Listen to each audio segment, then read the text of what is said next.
Well, AEW, gotta give you credit. I said in the video about 12 hours ago that the ball that was uploaded, I should say 12 hours ago, that the ball was in your court. It was either put up or shut up, and you put up and you scored. You grand slammed it. And you did it in a way that was appropriate. You kicked off the first dance edition of Rampage with the debut of CM Punk. You did it correct. You did it right. And I give you credit for that. And allowing Punk to have a live mic was the right thing to do. Because if you're going to bring somebody like this in, you need to let them be themselves. You need to give them what they want, what makes them feel comfortable.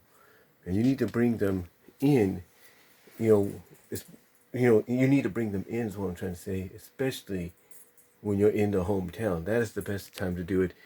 And again, the way you did it by kicking off Rampage with their debut, not waiting a millisecond, for the crowd to die down or whatever.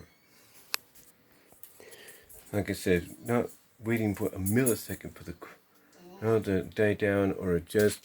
You did it right off the bat, and to me, that is the best way to do any introduction of a new talent in any kind of company promotion of any kind.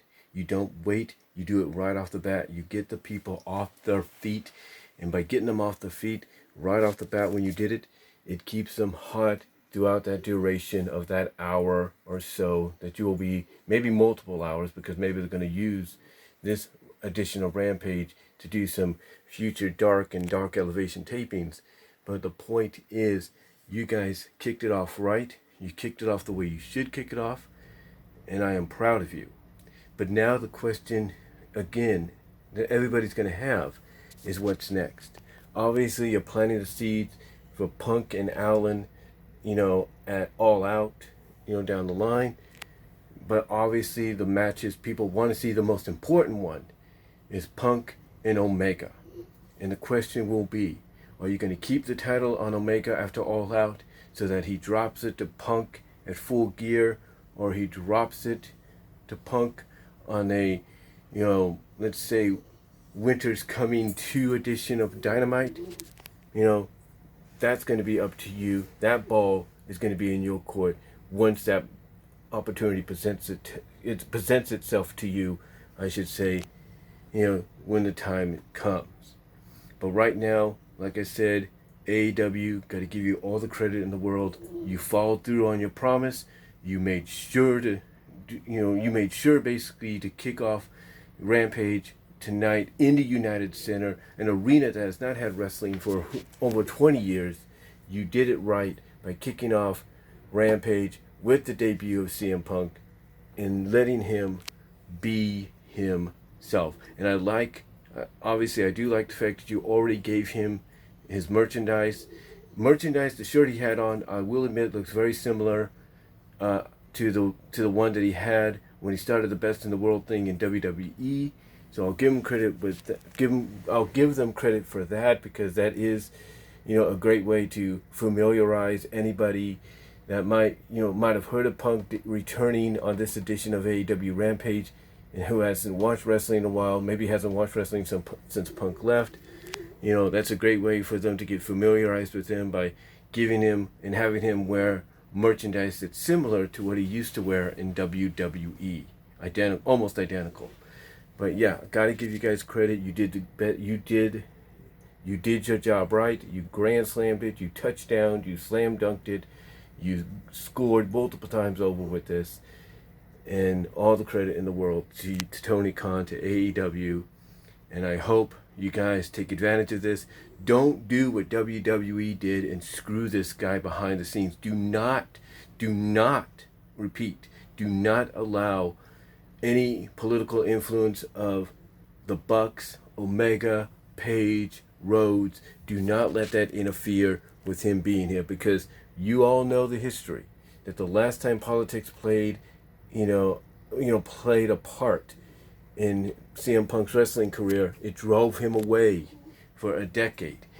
Well, not a decade, but for 7 years for 7+ years. It drove him away. You don't want to do that again. You don't want to do that again. So, Tony Khan, make sure your EVPs keep their egos in check, keep the politics in check, and basically do what is right for business, especially when it comes to involvement with someone like a CM Punk. Now, the question is, can they keep the momentum going? Can they keep this going? Because now you got Punk. The next name on the list is Daniel Bryan, aka Bryan Danielson. Will he show up at All Out as a part of the audience? Will he show up in the Battle Royal if they have one? You know, we'll have to find out. Will he become a mystery challenger for Miro? We'll have to see. But now you gotta continue holding on to that momentum, AEW. Continue holding on to it. This is just the first step. It's just the first step. You want WWE to have all those millions of viewers and subscribers to start, a Peacock and everything, to start traveling to your neck of the woods. Keep the momentum up, and you keep the momentum up. You do what you got to do to make sure you don't lose it. And again, do not screw this guy. Do not let politics play an issue. Don't screw him. Let him be himself. Let him have creative control. Let him make some calls if he has to how he feels something should go over. Even if it's not his matchup or his storyline, let him have a little bit of say how he feels it should go. And I guarantee you it'll work out for the better. But congrats to AEW. Welcome back, CM Punk. Great to see him back. Great to see you back in the ring. And can't wait to see what you do next. Got a feeling Darby's the first on the list. But I got a feeling as we get to New Year's Eve and everything, that final AEW Dynamite of the new year, that Winter's Coming too, that's what it's going to be called. I've got a feeling that's when we're going to probably get Omega Punk, for the first time. But let me know what your thoughts are, guys, down below. Comment if you like the video, and I am out. Live chat during the premiere, and I am out.